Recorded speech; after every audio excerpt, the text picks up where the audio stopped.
Hello student, welcome back to VSC classes. So आज हम physics के एक और टॉपिक के बारे में डिस्कस करने वाले हैं, उसके डेरिवेशन के बारे में डिस्कस करने वाले हैं। That is your universal law of gravity in vector form, जो कि हमारा ग्रेविटेशन का काफी ज्यादा इंपॉर्टेंट टॉपिक है। Gravitational law in vector form, ठीक है। Gravitation law in vector form या फिर universal law of gravity, universal law of gravity in vector form, right. Clear? Vector form का मतलब क्या होता है? पहली चीज तो ये ध्यान रखो। देखो, वेक्टर फॉर्म होता है एक ऐसी क्वांटिटी जिसमें मेरे पास क्या आ जाए, मैग्नीट्यूड, और जिसमें मेरे पास क्या आ जाए, एंड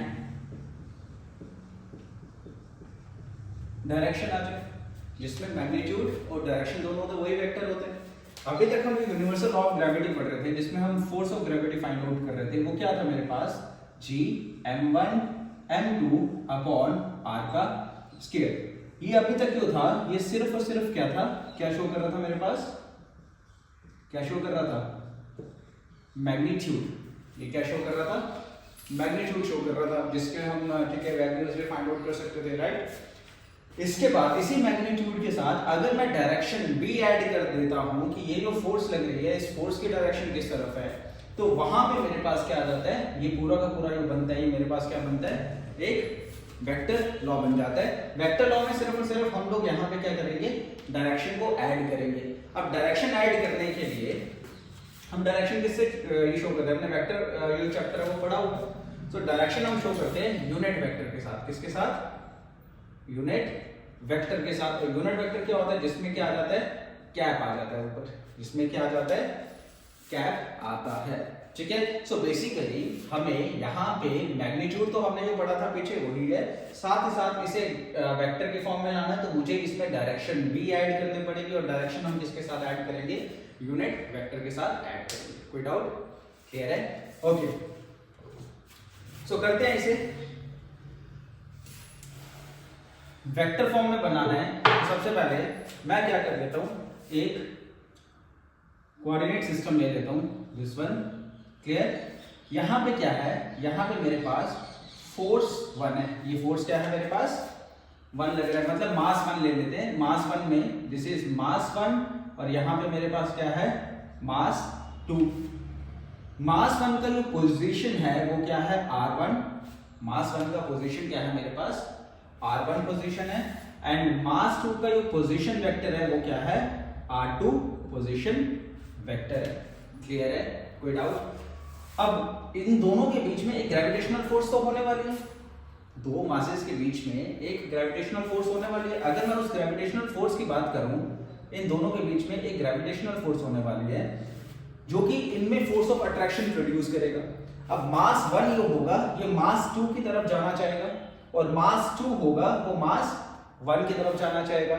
मतलब ये कि मास 1 में जो फोर्स लग रही है उसकी डायरेक्शन कहां पे होने वाली है, मास 2 की तरफ होने वाली है। मतलब ये कि जो F फोर्स 1 पे लग रही है, किसके द्वारा लगाई जा रही है, 2 के द्वारा लगाई जा रही है, क्योंकि फोर्स ऑफ अट्रैक्शन है। इसीलिए इस फोर्स की डायरेक्शन कहां पे होगी, इस तरफ होगी। क्लियर है? कोई डाउट? अगर F12 इस तरफ है तो R12 भी कहां पे होगा, इस तरफ ही होगा, इसके पोजीशन वेक्टर। पोजीशन वेक्टर ना कहीं के बुक में R21 इस तरफ, अगर मतलब आपकी जो डायरेक्शन इस तरफ है F12, तो उसकी पोजीशन वेक्टर यहाँ पे R21 भी लिखा होता है, उससे इतना कोई फर्क नहीं पड़ रहा है। अगर F12 इस तरफ है, जो कि F12 वेक्टर फोर्स की जो डायरेक्शन है वो इस तरफ है, तो पोजीशन वेक्टर की जो डायरेक्शन होगी वो भी हम किस तरफ रखेंगे, इस तरफ ही रखेंगे, दैट इज R12। वैसे ही इस M2 में भी तो कोई ना कोई फोर्स लग रही होगी, जो कि क्या होने वाली है, फोर्स ऑफ अट्रैक्शन होने वाली है।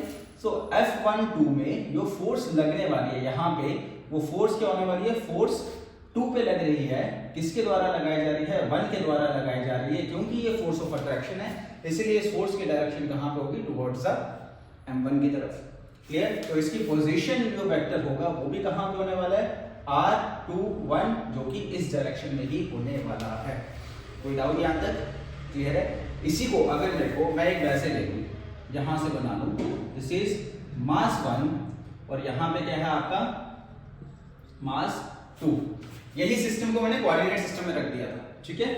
मास 1 एंड मास 2, इन दोनों के बीच में कोई ना कोई फोर्स होगी। अब यहाँ पे ये जो फोर्स है, क्योंकि फोर्स किस पे लग रही है, फोर्स लग रही है M1 पे, 1 पे फोर्स लग रही है, किसके द्वारा लगाई जा रही है, 2 के द्वारा लगाई जा रही है। तो ये फोर्स आ गया, ठीक है, जो कि किस पे लग रही है, 1 पे लग रही है, किसके द्वारा लगाई जा रही है, 2 के द्वारा लगाई जा रही है। क्योंकि फोर्स ऑफ अट्रैक्शन है इसलिए इस फोर्स की डायरेक्शन इस तरफ होगी। वैसे ही M2 पे भी फोर्स लग रही है जो कि इसको इस तरफ ला रही है, क्लियर, जो कि F2 पे लग रही है, किसके द्वारा लगाई जा रही है, 1 के द्वारा लगाई जा रही है, क्लियर। अब इस फोर्स की पोजीशन वेक्टर हमने कहां पे लिया हुआ है, यहां पे, जो कि क्या है R12 पोजीशन वेक्टर है, क्लियर, क्लियर है, यूनिट वेक्टर सॉरी। तो यहां पे इस तरफ ये मेरे पास क्या है R21, मेरे पास क्या आ गया, यूनिट वेक्टर आ गया। यहां पे आपकी फोर्स है, वहीं पे आपकी इसकी क्या है, यूनिट वेक्टर हमने ले लिया होगा। सो अगेन इस पूरे का करने से पहले हम लोग क्या करेंगे, कंसीडरेशन करेंगे। सो लिख लो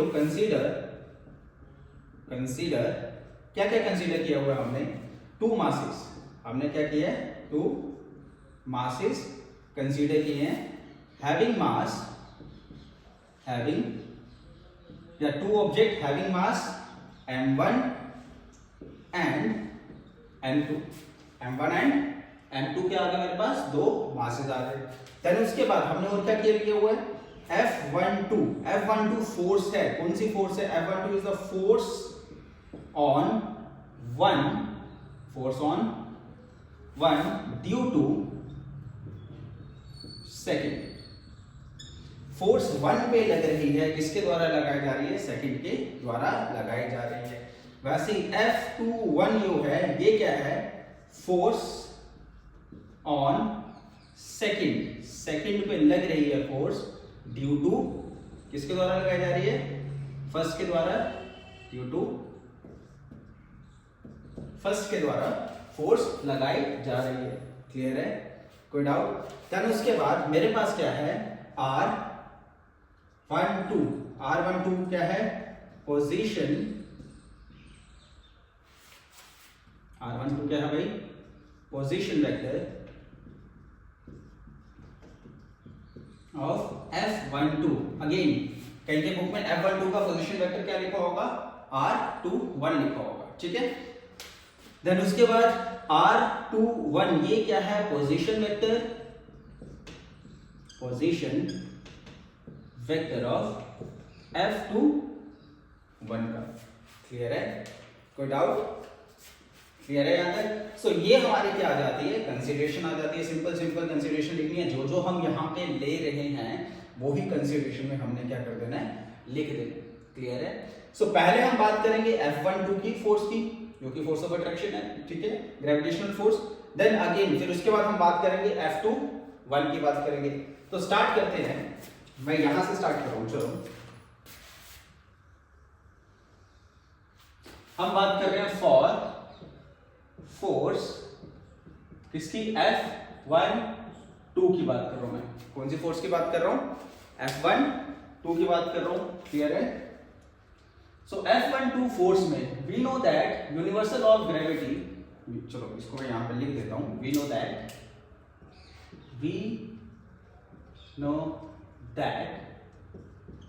यूनिवर्सल लॉ ऑफ ग्रेविटी में हमने क्या पढ़ा था कि जो फोर्स होती है 2 ऑब्जेक्ट के बीच में। अब यहां पे मैं F12 की बात चल रही है, यहां पे क्या बात चल रही है, F12 की मास 1 का और सेकंड का वो क्या होगा, Gm1, क्योंकि मास 1 है, एक M1 आ गया, दूसरा क्या था M2, दैट इज M2 आ गया, 2 मासेस अपॉन इन दोनों का जो डिस्टेंस है बीच में उसका मैग्नीट्यूड हम ले रहे हैं। तो मैग्नीट्यूड क्या आ गया, देखो जो सेम डायरेक्शन में वो ले लेंगे, यहां पे सेम डायरेक्शन में क्या है F12, सो इनका मैग्नीट्यूड जो होगा वो क्या होगा, यहां पे आ जाके जैसे R12 है, सो मैग्नीट्यूड भी हम क्या ले लेंगे, R12 वेक्टर लगा दिया और मॉड लगा दिया, ये मेरे पास क्या आ गया, मैग्नीट्यूड आ गया। यहां पे मैं सिंपल R12 लिख रहा हूं, क्लियर? सो इसका क्या हो जाएगा? स्क्वायर। यही होता है ना gm1 m2 अपॉन r का स्क्वायर। r क्या है? Distance between two object. अब इन दोनों के बीच में डिस्टेंस कितना है? r12 है, तो उसका मैंने क्या ले लिया? मैग्नीट्यूड ले लिया वेक्टर का। ये मेरे पास आ गया सिर्फ और सिर्फ क्या? मैग्नीट्यूड। अब मुझे क्या डालनी है इसमें? डायरेक्शन डालनी है। तो डायरेक्शन डालने के लिए हम लोग किसका यूज करते हैं? कैप का यूज करते हैं। सो कैप r12 में डायरेक्शन जिस तरफ है f12 की डायरेक्शन और r12 की डायरेक्शन सेम है, तो यहां पे मैं क्या लिख लूंगा? r12 कैप लिख लूंगा। ये मेरे पास आ गया वेक्टर फॉर्म में आ गया। कोई डाउट? क्लियर है यहां तक? ठीक है। अगेन हम जैसे ही मैंने ये f12 लिखा वैसे ही मैं क्या लिखूंगा? f21 के बारे में लिखूंगा। सो f21 के लिए फॉर यहां पे लिख लो, इसे दे दो इक्वेशन फर्स्ट दे दिया। ठीक है। फॉर f21 के लिए क्या हो जाएगा? f21 के लिए again universal law of gravity f21 which is equals to, ये वेक्टर है, इसका सबसे पहले हम मैग्नीट्यूड लिखेंगे, that is g m1 m2 m1 हो गया। मासेस तो दोनों ही है ना, एक सेकंड का एक फर्स्ट का, साथ ही साथ f21 है, तो यहाँ पे क्या आ जाएगा? r21 वेक्टर का मैग्नीट्यूड मॉड आ गया का स्क्वायर हो गया। ये मेरे पास क्या आ गया? मैग्नीट्यूड आ गया। इसकी डायरेक्शन अगेन क्या आ जाएगी? r21 कैप आ जाएगी। इसे मैंने दे दिया इक्वेशन सेकंड। कोई डाउट? सिंपल। अब बुक में क्या होगा? कभी कभार बुक में क्या होता है? f12 which is equals to g m1 m2 upon r21 का स्क्वायर, और यहाँ पे भी चेंज हो जाएगा फिर। ठीक है, आपकी मर्जी है, ऐसे लिखना है ऐसे लिखो, ये थोड़ा सा कंफ्यूजिंग नहीं रहता है क्योंकि यहाँ पे f12 है, यहाँ पे भी 12 है, यहाँ पे भी 12 ही रहेगा। क्लियर है? कोई डाउट यहाँ तक? सो r12 r21 देखो मैग्नीट्यूड चाहे कुछ भी हो जाए। अब मैं यहां से लेकर यहां तक का डिस्टेंस ले रहा हूं, यहां से लेकर यहां तक का डिस्टेंस कितना है? 4 मीटर मान लो। वो चाहे मैं यहां से यहां पे चलूं या यहां से यहां पे चलूं, डिस्टेंस कितना रहने वाला है? 4 मीटर ही तो रहने वाला है ना। अगर मैं A से B जा रहा हूं तो भी मैं कितना ले रहा हूं? 4 मीटर ले रहा हूं। B से A जा रहा हूं तो भी मैं कितना ले रहा हूं? 4 मीटर ही ले रहा हूं। मैग्नीट्यूड की बात कर रहा हूं। अगर मैं डायरेक्शन की बात करूंगा तो ये अपोजिट डायरेक्शन है। अगर मैं यहां से यहां पे जा रहा हूं तो डायरेक्शन कहां पे है? लेफ्ट से राइट की तरफ है। और अगर मैं यहां से यहां पे जा रहा हूं तो नेगेटिव साइन आ जाएगा, जो कि आपकी डायरेक्शन शो करेगा कि अपोजिट डायरेक्शन में है। क्लियर? बट यहां पे क्या है? यहां पे मैग्नीट्यूड की बात कर रही है, तो मैग्नीट्यूड तो सेम ही रहने वाला है। मतलब ये कि चाहे मैं r12 लिखूं चाहे मैं r21 लिखूं, वो हमेशा क्या रहने वाला है? आपका मैग्नीट्यूड सेम ही रहने वाला है, that is your r। Clear? So यहां पे मैं यहां पे लिख लेता हूं, यहां पे लिख लो आप r12 का magnitude which is equals to r21 का, ये क्या आ जाएगा आपका? Magnitude which is equals to, उसे मैंने क्या ले लिया? r ले लिया। r12 का magnitude which is equals to r21 का मैग्नीट्यूड। अगर मैं r नहीं भी ले रहा हूं तो इसको एज इट इज ही रहने देते हैं। एज वी नो, मैं यहां पे लिख लेता हूं, as we know the magnitude जो रहता है, चलो इसे मिटा दूं, नीचे थोड़ा सा नीचे करके लिखते हैं। एज वी नो, यहां पे लिख लेते हैं, as we know the magnitude जो होगा वो क्या होगा? Is same, therefore r12 vector का मॉड, ये क्या आ गया? आपका मैग्नीट्यूड आ गया, which is equals to r21 vector. ये दोनों क्या होने वाले हैं? ये दोनों क्या होने वाले हैं? सेम होने वाले हैं।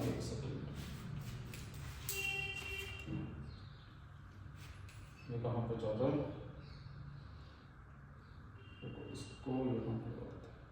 ठीक है, ये दोनों क्या होने वाले हैं? सेम होने वाले हैं। ठीक है, चलिए ये दोनों क्या होने वाले हैं? सेम होने वाले हैं। चाहे मैं r12 लिखूं, मैंने बताया ना, चाहे मैं A से B जाऊं चाहे मैं B से A जाऊं, मैग्नीट्यूड तो सेम होने वाला है। ठीक है, अब बात करते हैं डायरेक्शन की। अब बात करते हैं हम किसकी? डायरेक्शन की बात कर लेते हैं। इसे देखो फ्रॉम, ये आ गया थर्ड। अब फॉर डायरेक्शन की बात कर ले, अगर डायरेक्शन की अगर मैं बात करता हूं तो यहां पे देखो r12 डायरेक्शन हम किससे लेते हैं? यूनिट वेक्टर से लेते हैं। यहां पे देखना r12 यूनिट वेक्टर है इस तरफ, कहां पे है? उसकी डायरेक्शन इस तरफ, और r21 की कहां पे है? इस तरफ। एक इस तरफ है और एक इस तरफ है, तो दोनों क्या है? अपोजिट डायरेक्शन में, तो अपोजिट डायरेक्शन में, तो मैं क्या इसे लिख सकता हूं एज फॉर डायरेक्शन, यहां पे डायरेक्शन के लिए as r12 unit vector is opposite to किसके, r21 यूनिट वेक्टर के, ये क्या है, अपोजिट है। therefore r12 is equals to minus r21 मैं लिख सकता हूं, क्योंकि ये क्या है, अपोजिट डायरेक्शन में है, और जब डायरेक्शन अपोजिट है तो यहां पे क्या आ जाएगा, नेगेटिव साइन आ जाएगा। कोई डाउट, क्लियर है। So r12 is equals to minus r21, इसे ले लिया मैंने इक्वेशन 4, इसे क्या ले लिया, इक्वेशन 4। अब यहां पे देखना r12, इस r12 की जगह मैं क्या लिख सकता हूं, माइनस r21 लिख सकता हूं। वैसे ही r12 की जगह मैं यहां पे r12 वेक्टर का मॉड की जगह मैं क्या लिख सकता हूं, r21 लिख सकता हूं। सो देयरफॉर अगर मैं यहां पे लिख लूं पुट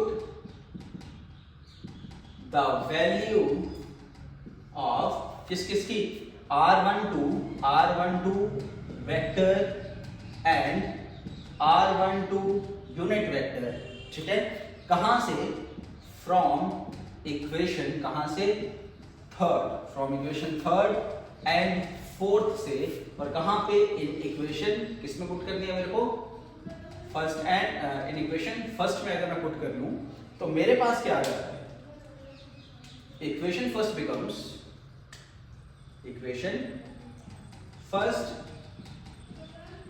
फर्स्ट क्या आ जाएगी मेरे पास, f12 which is equals to gm1 m2 upon r12 की जगह मैं क्या लिख सकता हूं, r21 लिख सकता हूं, तो r21 इसका क्या आ जाएगा, स्क्वायर, राइट।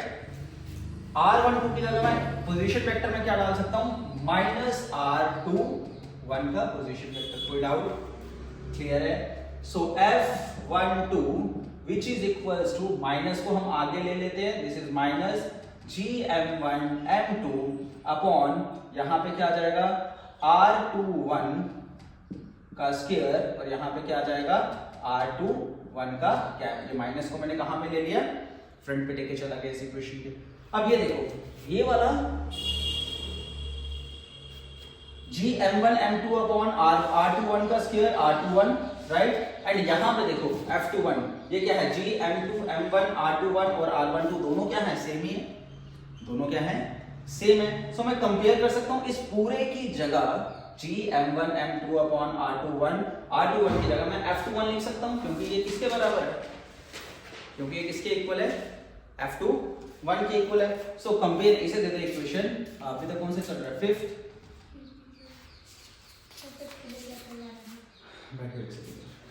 ठीक है, ये कौन सा चल रहा है, फिफ्थ चल रहा है, ठीक है। सो मैं कंपेयर कर लेता हूं, comparing equation second and equation fifth को अगर मैं कंपेयर कर लूं, अच्छा ये नोट कर लिया होगा, है ना, इसे मैं मिटा देता हूं।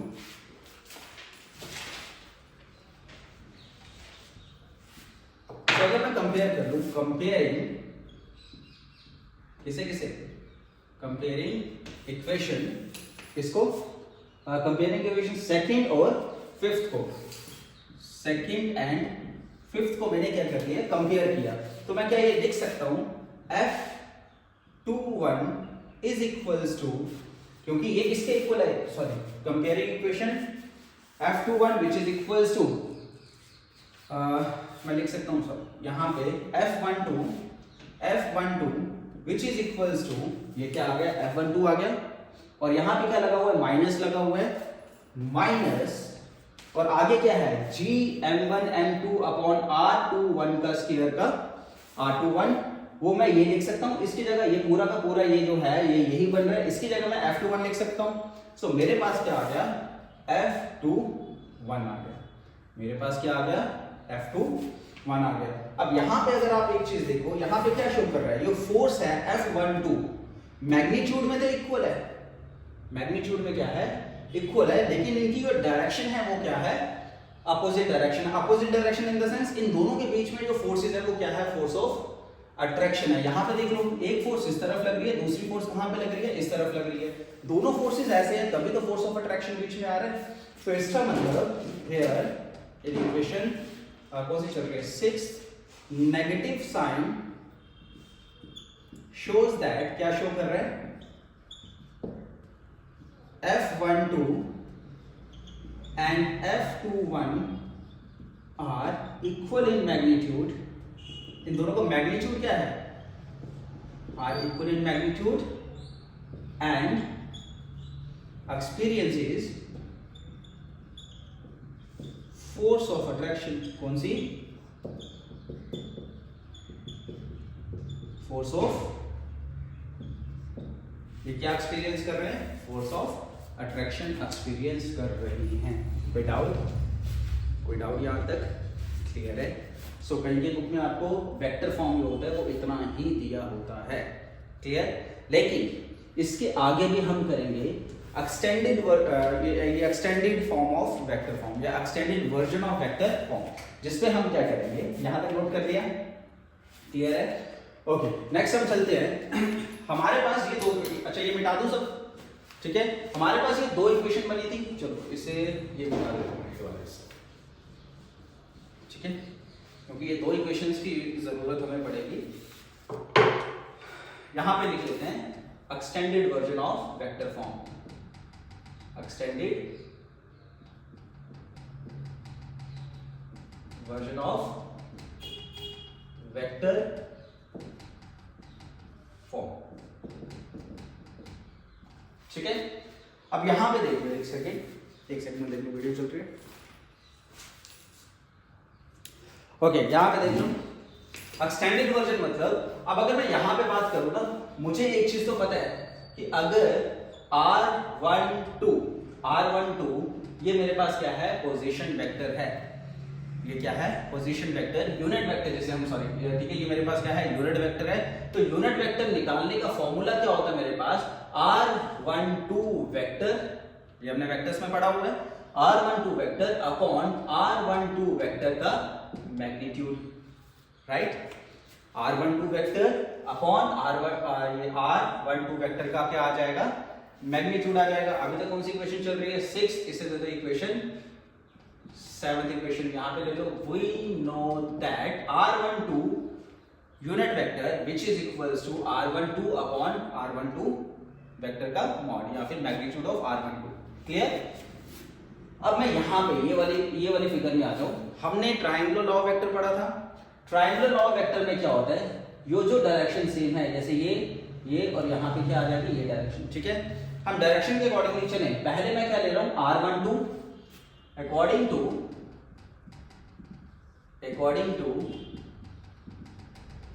ट्रायंगुलर लॉ ऑफ वेक्टर, ठीक है। ट्रायंगुलर लॉ क्या बोलता है कि जिस तरफ डायरेक्शन है हम उसी के अकॉर्डिंगली चलेंगे।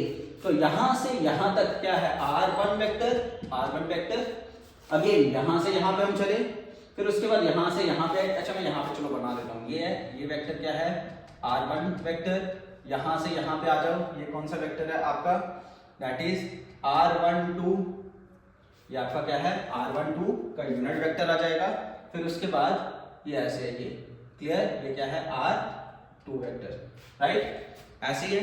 अगर मैं यहां से यहां पे चल रहा हूं, जैसे R1 वेक्टर, फिर डायरेक्शन सेम है, डायरेक्शन क्या है, सेम है, प्लस R12 यूनिट वेक्टर आ जाएगा। यहां पे जब मैं यहां पे घूमूंगा तो ये जो वेक्टर है ये क्या है, ये यूनिट वेक्टर है, सॉरी ये जो पोजीशन वेक्टर है ये क्या है, अलग डायरेक्शन में है, ऐसे देन उसके बाद ये इस तरफ डायरेक्शन में है, which is equals to minus आ जाएगा क्योंकि अपोजिट डायरेक्शन है, minus R2 vector which is equals to 0, right. ये हमने वेक्टर्स में सीखा हुआ है। सो यहाँ पे क्या आ जाएगा, R1 vector plus R12 vector, ये इस तरफ जाएगा तो क्या हो जाएगा, R2 वेक्टर, माइनस का था यहाँ पे क्या हो गया, प्लस का हो गया, ये R12 यूनिट वेक्टर है, क्लियर है। सो R12 यूनिट वेक्टर की वैल्यू क्या आ जाएगी, सॉरी R12 वेक्टर, यहाँ पे R12 वेक्टर होगा ना, सो R12 वेक्टर की फॉर्म में चल रहा है, ठीक है। सो R12 वेक्टर का मेरे पास क्या आ जाएगा, R2 vector minus R1 vector. कोई डाउट यहां तक कोई डाउट? सो यहां पे क्या आने वाला है, इसी R12 वेक्टर को मैं कहां पे पुट कर दूंगा, 7th में पुट कर दूंगा।